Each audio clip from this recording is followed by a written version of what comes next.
ఏమిటి అంటే మనమే, నేనైతే అనుకుంటున్నాను మనమే. అప్పుడు కాలంలో ఆయన శిక్షించిన వారిని క్షమించండి అని ఆయన అని ఉంటారు, కానీ అప్పుడు మనకు తెలియదు కాబట్టి ఇప్పుడైతే మాట మనమే. మత్తయి సువార్త 26:67 వచనం.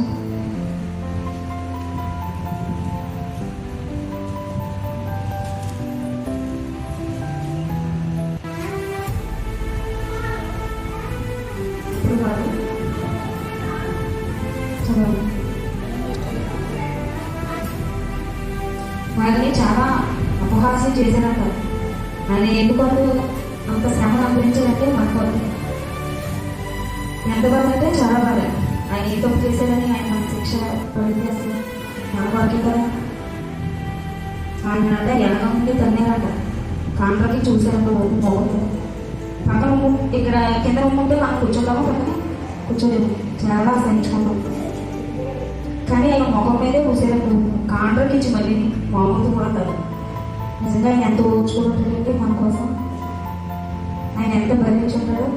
ఒళ్ళకి వెళ్ళటం అన్నీ ఆయన తల మీద పెట్టి ఒక రివ్యూ ఆయన చేతికిచ్చి మోకాళ్ళ మీద వీళ్ళందరూ ఉండి యూదులు రాజా మీకు శుభనాన్ని పలుకుతున్నారన్న. రాజు చేతిలో అప్పుడు ఏముంటాయి, ఏవో ఉంటాయి కదా రాజు చేతిలో. అలాగా ఒక రివ్యూ ఆయన చేతిలో పెట్టి యూదులు రాజా మీకు శుభమని ఆయన హేళన చేస్తారంట, అపహాస్యం చేస్తారంట. అయినా సరే ఆయన అది మొత్తం అయినా సహించుకున్నారంట. ఎవరి కోసం? మన కోసం. ఆ సిలువ వేసే సమయంలో ఇప్పుడు మనం ఫోటోలో చూస్తుంటాం, మొలకు చిన్న క్లాత్ ఉండడం, శరీరం మీద ఏది ఉండదు, కానీ మొలకు చిన్న క్లాత్ ఉంటుంది. కానీ ఆ కవర్ కూడా లేదంట అప్పుడైతే. మొత్తం ఏది లేకంట దిగంబరిగా ఆయన చాలా అవమానించారంట. దిగంబరిగా అందరిలోని స్త్రీలు, పురుషులు, పిల్లలు అందరిలోని ఆయన కొట్టి ఆయన ముఖం మీద ఉమ్ము వేసి ఆయన అంత బాధ పెట్టినా సరే ఎందుకోసం అంత బాధపడుతున్నారైనా ఆయన కాపాడుకోవాలంటే కాపాడుకోలేదా? ఆయన కావాలనే మన కొరకు, మనం చేసిన పాపాల కొరకు, మనం చేతులతో చేసిన పాపాల కొరకు ఆయన చేతులకి మేకు దిగబడ్డాడు. మనం కాళ్ళతో చేసిన పాపాల కొరకు ఆయన కాళ్ళకు మేకు దిగబడ్డాడు. మనం చర్యలతో చేసిన పాపాల మీద ఆయన చర్యలో పొలానికి దున్నుతాం కదా మని అలా దున్నబడ్డదంట ఆయన శరీరం. అంతలా ఆయన శిక్షిస్తున్నారంట ఆ ప్రజలు. అప్పుడు ఆడ శిక్షిస్తుంటే ఇప్పుడు మనం ఎలాగంటే ఆయన మాట త్రోసి వేస్తారు. ప్రార్థన రాము, ఒక మంగళవారం ప్రార్థన కానీ, శుక్రవారం ప్రార్థన కానీ, ఆదివారం కానీ రాము. నిజంగా రక్షణ అయితే పోతే కానీ మార్గం సరిగ్గా లేదు. కానీ మొదటి మాటకి అసలు ఏంటంటే క్షమాపణ గుణం అది మనం కూడా కలిగి ఉన్నాం.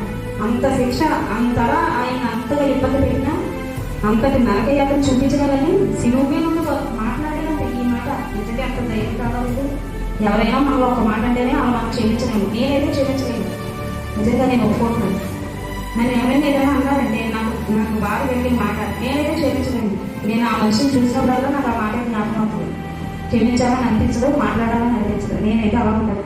కానీ మీరే అలాగే ఉంటారు. నేను చెప్పుకున్నాను, నేను చెప్పుకోలేదు. కానీ అది ఎంతో మన పట్ల ప్రేమ లేకపోతే మనం పడవలసిన శిక్షణ ఆయన భరిస్తాడు. 53:5 ఉంటుంది ఎస్ఐ. ఒకసారి చదివి చూపించండి. మనం చేసిన తప్పుల వల్ల, మనం చేసిన పాపాల వల్ల ఆయన శిక్షణ అనుభవించాడు. అంతటి బాధ అనుభవిస్తూ సిలువ వేసిన తర్వాత ఆయన చూస్తున్నాడంట కింద ఉన్న ప్రజల వైపు చాలా దీనంగా, చాలా హీనంగా. ఏమి మీరు నేను ఇంత కొట్టారు కదా, మీ సంగతి తర్వాత చెప్తాను, నేను 3వ రోజు మళ్ళీ వేస్తాను, మళ్ళీ వస్తాను, మీ సంగతి నేను చెప్తాను. ఇప్పుడు ఈ సమయం మీరు నాకు సిలువ వేశారు, నా టైం వస్తుంది, నేను చెప్తాను అని ఆయన అనుకోలేదంట. ఆయన పెదాలు ఉడుకుతున్నాయంట దెబ్బలతోని. అంతటి శిక్షణ ఈ ఎండలో 9 గంటల నుంచి రాత్రి లక్షవారం నైట్ అంతా ఒకరి తర్వాత ఒకరు కొడుతూనే ఉన్నారంట. ఉదయం 9 గంటల నుంచి శుక్రవారం ఉదయం 9 గంటల నుంచి 3 అయ్యేంత వరకు ఆ సిలువను మోస్తూ రాత్రి వానగా చెప్పి 450 ఎన్నో బరువుండదు.